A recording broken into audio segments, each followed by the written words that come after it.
In our last episode, we talked about the recruiting funnel, the basics of it, why it works, how it works, why it's useful, etc., etc. To this episode, we're going to go a bit deeper. We're going to get a little more in-depth, both above and below the funnel. We're going to talk about the funnel not so much as a recruiting funnel, but more as a talent funnel, a way of thinking about all the stuff that works around what you do. I don't know, it sounds vague, it sounds broad. Don't worry, this is going to be a big one. This is going to be a fun episode, for the Talent Cast and for Talent Chooses You, the audiobook 2.0, The Son, The Daughter, The Revenge, The Return. This time it's personal. We'll be right back.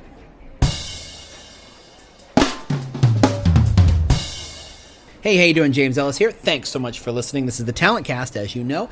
This season, this year, we're doing the Talent Cast a little differently in that it's the audio version of Talent Chooses You, except it's the 2.0 version. It is annotated. It's me arguing with myself or deciding I made no sense or deciding we could take this farther or whatever. The book was written 3 years ago, so there's a lot of room to add on and to grow it. So that's really what this is about. So thanks so much for recruitmentmarketing.com for sponsoring this podcast. They are the community for recruitment marketing professionals. Without them and their sponsorship and support, I probably would not have done this. I probably would have distracted myself with something else, even though a couple of people have been asking for this, and I really like making people happy, I guess. It would have fallen off the plate, but they stepped up and said, you know what, this is important, this is useful, let's make this happen, and I thank them so much for that. That's recruitmentmarketing.com. All right, let's get into it. One last thing. If you like what we're doing here and you're an employer brander or you want to become smarter about employer brander, go sign up for my newsletter. It's employerbrand.news. It's a free newsletter. It shows up every Monday. Links to other stuff, annotations about why those links are useful, maybe some big ideas, stuff. Just there to keep you sharp, there to make you a little smarter about what you're doing every single day. All right, let's get into it. Funnel thinking. Find the people to bring to the top of the funnel. Now, we talked last time about the hunter and gatherer model, that recruiters are the hunters. They go out and they find the talent and they smack it on the head with a club and they drag it back to the tribe and they eat it. Or a different metaphor. I don't know. I may have taken that too far.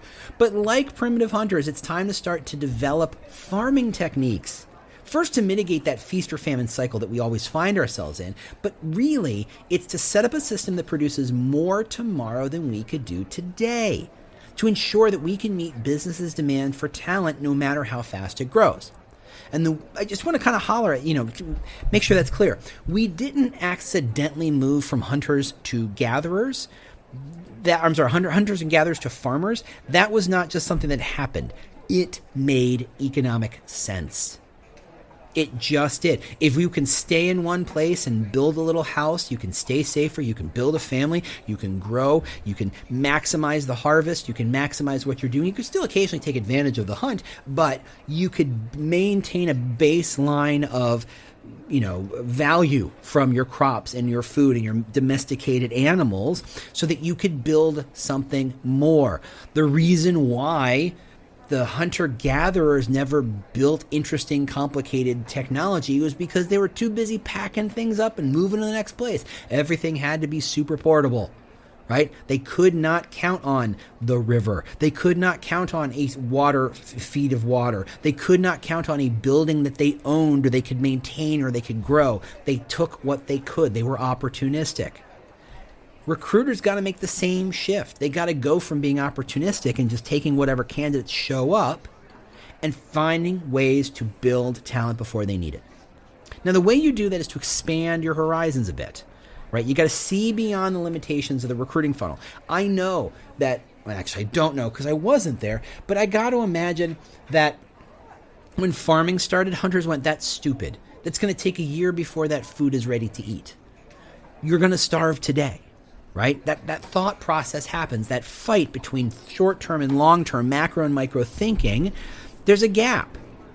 But until you shift over, until you find a way to make a transition, you will always be living on the whim of the hunt. If there's no animals, you starve and everybody dies. Right? You got to build a place where you can have some control, some agency, some process that you can maintain.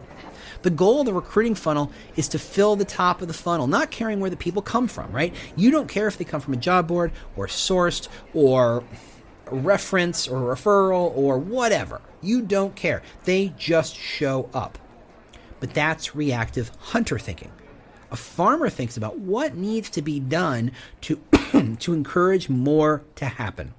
Right? They don't go, I threw some seeds on the ground, fingers crossed. No. They plow the land, they get rid of rocks and weeds, they put some fertilizer down, they figure out how far away the seeds need to be, they put them that way, they do what they can to irrigate them to make sure each seed gets enough water to grow. They they hope that there's enough sunlight to do the thing. They build the opportunity for growth. They don't make the growth, but without them, the growth probably wouldn't happen, right? They're a lot more proactive in that way. They're making the outcome more likely with every process, with every step. As they add irrigation, as they figure out seeds, as they figure out how to cultivate the land, as they figure out how to weed stuff out. So where does talent come from? The obvious answer is that it comes from people looking for jobs, right? I mean, that's not new. It's a deeply transactional model. I have a job, you need a job, we're done, right? And I always find it interesting that recruitment marketing is such a weird industry because in all other sales processes, you have to convince someone that they need your product. You don't have to convince anybody that they need a job or they need insurance or they need to provide for themselves or for their family. That comes pre-baked in. They're already pre-sold on the concept, right? When they introduced the dryer sheets, they had to explain, look, your clothes, because they're in a dryer and not hanging out in the sun, they're all staticky and they probably don't smell the best. You need a thing that fixes those things. They had to identify the problem. They had to sell the problem and then they could sell the solution. No one goes, wait, I guess I should get a job. No, that's already done for you, but that's just an aside. Let's remember that the better grade of talent aren't trolling job boards. They're not hanging out on Indeed. They're not showing up on LinkedIn to look at the jobs. They might be in LinkedIn to read content. Maybe, you hope, fingers crossed, probably not. But they're not there to look for jobs. They don't need to. This is where the really meager talent, this is where your C-level talent are, because they're trying to commoditize themselves and they're getting good at it. If they were really good at them at the job itself, someone would have poached them, right?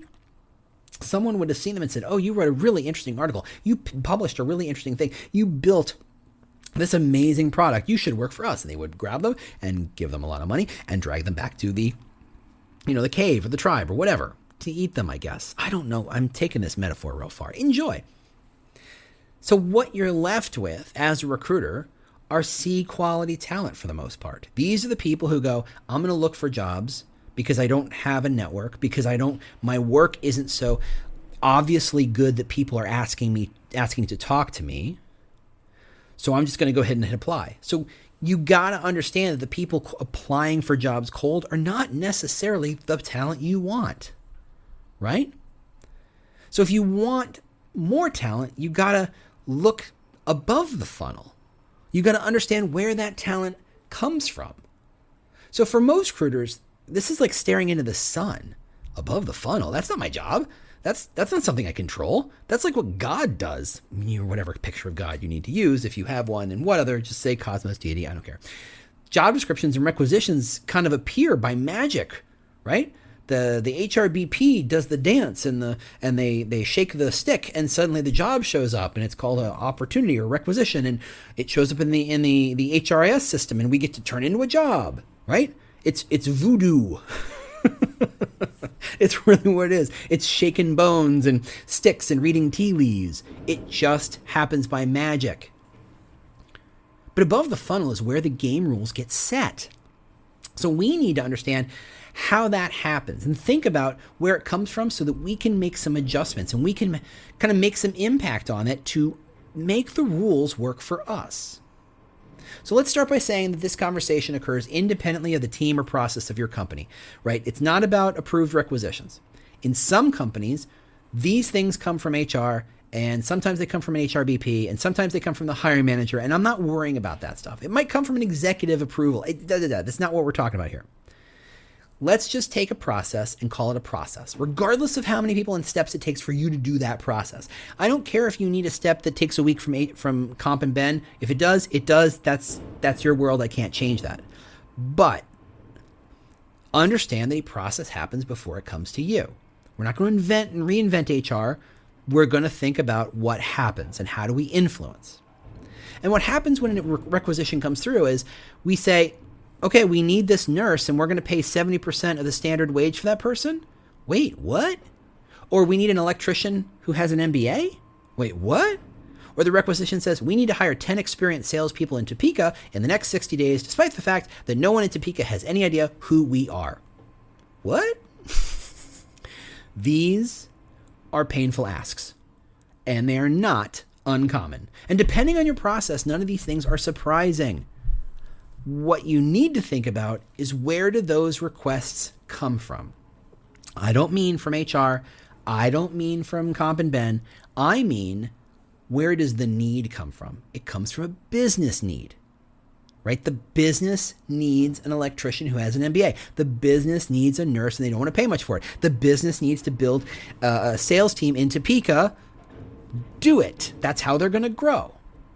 Now, there's a saying in marketing that when someone comes into your store asking for a half-inch drill bit, they don't actually want a drill bit. What they really want is a half-inch hole. Honestly, you can take it a step farther, and you should, because what they really want to do is hang a painting or a mirror. Seth Godin, the Godfather, talks about how it's not so much that they want to hang a mirror or hang a painting. What they want, the thing that drives them, the thing that got them in the car to your store asking a complete stranger for this thing, was the feeling of having completed a project. Or, worse, the feeling of wanting to get someone off their back. But that's, let's keep this simple here. It's really about, what is the purpose of the hire? What is the thing they're going to solve? So when someone says they want an impossible hire, what they're doing is reacting to a business need. They're not just trying to piss you off. They're not trying to make your recruiter's lives harder. They're simply saying, I need a cheap nurse, or I need an electrician who knows an MBA, who can read a P&L statement. That they want a thing. They need a problem solved. They need to sell a bunch of stuff in Topeka, and they don't know how to do it. So quick, just go hire a bunch of people. They're kind of, if you think about it, and you should, offloading their business problem onto the recruiter. Hey, I don't know how to sell in Topeka. You go and find me 10 salespeople in Topeka to sell for me. Hey, suddenly my problem just became your problem. And in fact, the metrics say it's now 100% your problem. If you don't hire those people, you're bad at your job. I'm not bad at my job. That's not on me. In fact, I get to tell my boss, I would have sold in Topeka, but the recruiter didn't come through and didn't bring me my salespeople. Is that a little Machiavellian? Yeah. Is it accurate? Yeah. That's what's happening. The recruiter is getting handed a problem, but it's taking the shape of a solution. The business needs to solve a problem. They do not ask the recruiter, how would we solve this problem? They simply say, this is how we're going to solve it. Recruiter, you go do it. And to be perfectly clear, that sucks. Okay, we're all in agreement. That sucks. A business has a business need. It demands that the talent solve that need, fills that need. The recruiter can take the request and do the work to fill it, but that makes the recruiter an order taker. And that, again, sucks. You don't want to be someone who just does what you're told. Are you an order taker? Do you want to be surrounded by order taking recruiters? Of course not. That kind of position says that you don't have much skill or experience or knowledge of knowing how to write an in-mail or, anything beyond, just navigating the ATS, knowing where that form is and knowing where that field is that you have to check to make sure it shows up as a remote job when it trickles down to the 17th job board. Maybe that's the skill as an entry-level recruiter, but I suspect that as a pro, you bring a lot of information to the table, and this process isn't leveraging it. So, for example, you know what wage you need to pay a nurse to get someone who can spell RN to show up. You know what the going rate for a nurse is. You know, and honestly, you could do a quick LinkedIn search to prove it, exactly how many electricians have MBAs. Maybe it's 10. And maybe those 10 exist across the entire country, and each one of them knows their value and they know that they're unusual. Now, to be fair, there are not a lot of jobs for them that take advantage of both, but the ones that need that, they are the only ones to call. And that means they know what their cost is, what their value is, what they should be charging for that, right? You know that if you want to hire a bunch of people in Topeka, this is what it takes. It's not just about a salary. This is how much we have to spend to market the brand. This is how much we have to do to run an event. This is where we should be hiring from. You have knowledge and experience around that to think beyond, here's a problem, go solve the problem. You're an expert. In a way, you're a consultant. And I wish and I hope that you embrace this idea. You got to understand that the talent market is a market, and you understand that market better than the hiring manager does. You need to find a way to inject your expertise into the business rather than letting it happen. That's how you reject this frame of order taker and showcase your ability as a consultant to make a far greater impact. This is what it's going to take. This is what it's going to cost. This is what we're going to need. Would it make more sense to split that job? Okay, let's go to the MBA electrician. Maybe it's cheaper to split that one job into two jobs because getting one person to do both jobs is insanely expensive. That's knowledge you may have, and you should be feeding it. The business need is only one of the things that makes the requisition happen. There's a lot of HR processes that get brought to bear before the approval lands in your lap. Yeah, comp and ben are part of it. It's not about that, though. Where is this job going to live? And I mean that organizationally and geographically. What's the title and the level, right? You want to hire someone who drives an entire hospital's worth of nurses? You can't call them the manager. You got to call them a different title. They're a director. They're a whatever. They're a senior lead, whatever it is. You know that stuff because you're surrounded by other nurses. You're surrounded by this talent. You know what it costs to find someone with experiences, skills, and certifications required. And you got to know that some of those are going to have to be nice to haves and what's the value in those things. All of those decisions have a clear and direct impact on the recruiter's ability to fill the role. I'm going to say that again. All of those decisions, where it lives, title, level, compensation, all of that stuff, experience, skills, certs, whatever, all of it impact your ability to fill the role, your ability to make the hire. Every single one of them impacts how many people will see the role, how many people will consider the role, how many people will apply for the role. Every single one. And all those decisions are out of your hands. Yeah, I'm going to let that sit for a second. Given the requisition, an insanely complicated and understanding only to people who work inside the company kind of title, a lot of vernacular, a lot of jargon, putting in a weird spot, putting the job in an organizational structure that makes no sense to it, defining the role as being based in a city, forcing them to come into the office every day when they may not necessarily have to do that. Each one of those things creates a different talent search, right? Hiring someone at a manager level or a director level has implications when trying to attract someone with the experience. The very text of the job posting can double or halve the number of people who respond to it. A well-written job post attracts talent. It makes people go, ooh, I get what this job's about. Ooh, I can see how I might be good at this. Ooh, I can see the value of this. A bad job posting made people go, I don't get it. Oh, I'm not going to waste another split second worrying about your junk. I'm going to go to my next thing. Right? A good recruiter can't let other people make all those decisions for them. They can't happen in a vacuum where recruiters and employer brand have no impact on them whatsoever. Not when a recruiter has the expertise to kind of influence them. You have to shape the role. You have to speak up. You have to position and talk about how it's positioned or communicated. That's just how it's going to have any chance to work. Now, full disclosure, accepting this new view of the world means that a good recruiter is now accepting more responsibility and more work within the hiring process. Again, just like as the hunter becomes the farmer, there's more work to do. You have to kind of hunt and farm at the same time for a while. That's the investment you need to be willing to make your world better. You got to learn how to hunt while you're kind of tilling the soil and getting rid of weeds while you plant, right? You got to do both. It sucks, but it yields long-term benefits. The goal isn't to ask recruiters to do all the work. The goal is to start to shift from seeing a recruiter's job as recruiting instead of playing a vital role in hiring. The goal isn't to recruit. The goal is to hire. And that's something I think we should kind of underline a bit more.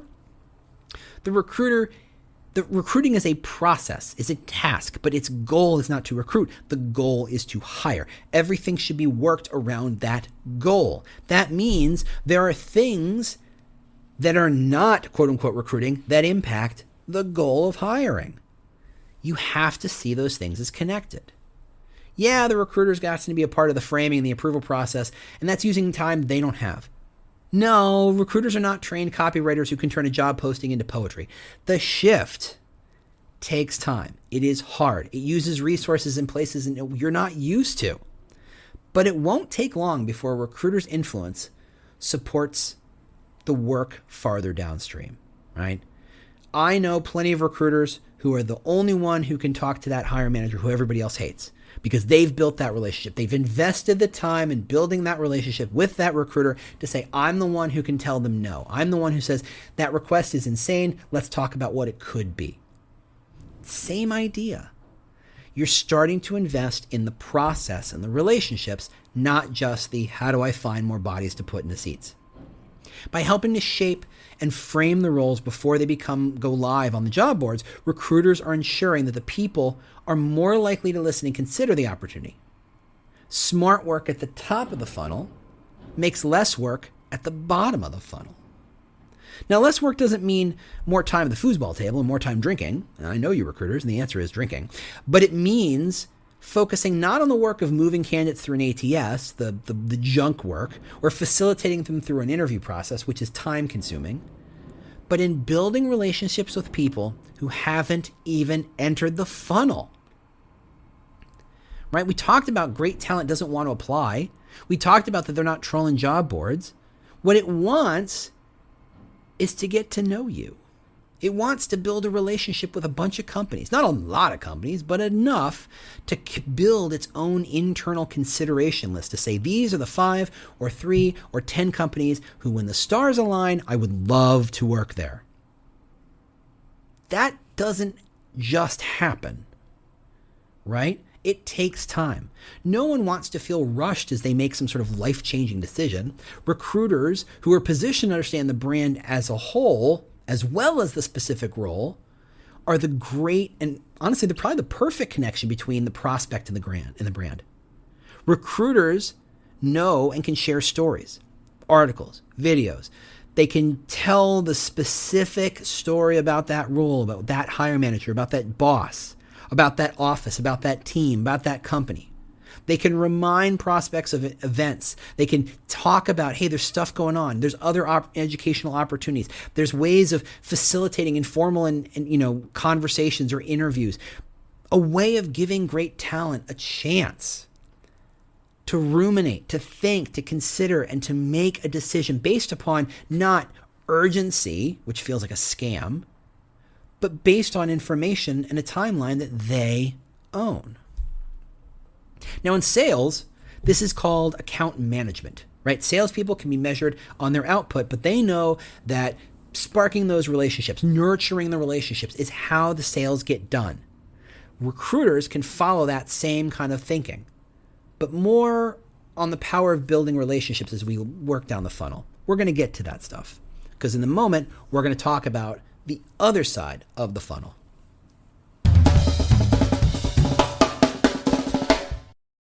The world's best-known investor and Wall Street expert Warren Buffett once said, "Wall Street is the only place that people ride to in a Rolls-Royce to get advice from those who take the subway." Mr. Buffett's quote is remarkably accurate, but how many people would rather receive advice from him than someone simply guessing? Welcome to Buy, Hold, Sell, your single source for Wall Street knowledge and profitable guidance. Please join me, Todd Schoenberger, and fellow trader Tobin Smith, as well as host Veronica Dudo, for a podcast known to move the needle for investors. Tobin and I are seasoned Wall Street executives with deep investment experience, and we are prepared to share our advice to those who choose to listen. Download Buy, Hold, Sell today on the Evergreen Podcast Network or your favorite podcast channel.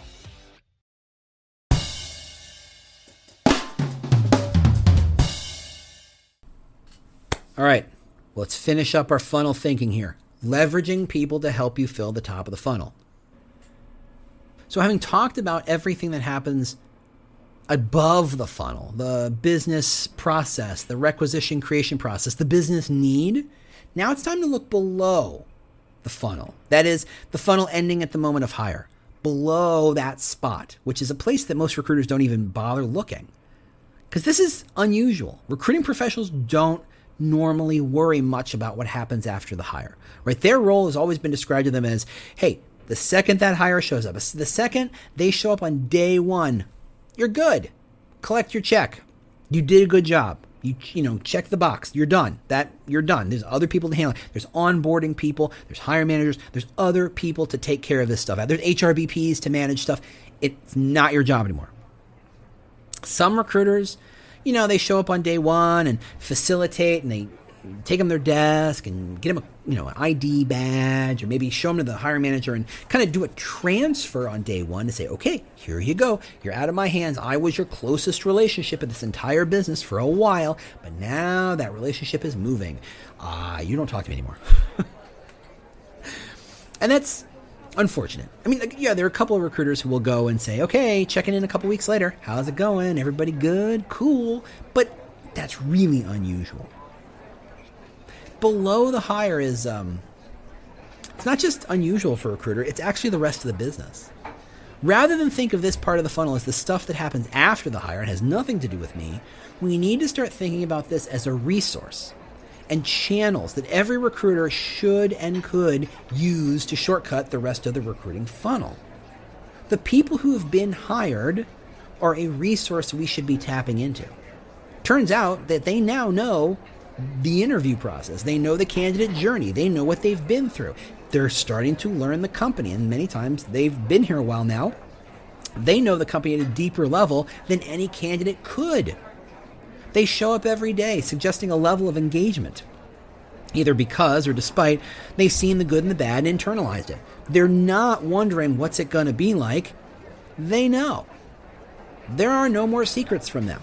They've converted from a resource, you're hoping to convert to a resource you can tap to attract more. They are untapped resources because they exist below the hiring line, a place recruiting usually doesn't ever go. Unless you've been invited to a lot of business strategy meetings lately? No? Okay, didn't think so. We're going to open this up. This is the space where you're going to learn how to leverage more candidates and leverage more people and leverage more brand awareness to really draw more candidates to your job. That's where we're going to focus. But we're going to focus on that next section. Thanks, everybody, for listening. I want to thank recruitmentmarketing.com for sponsoring this podcast. It's recruitmentmarketing.com, a community for recruitment marketing professionals. Thanks again for being a part of this. As always, if you want to sign up for the newsletter, employerbrand.news. Otherwise, feel free to email me, check me out, go to LinkedIn, find me. I'm easy to find. Complain, congratulate, I don't know. Thanks so much for listening. I will see you all next week. Bye.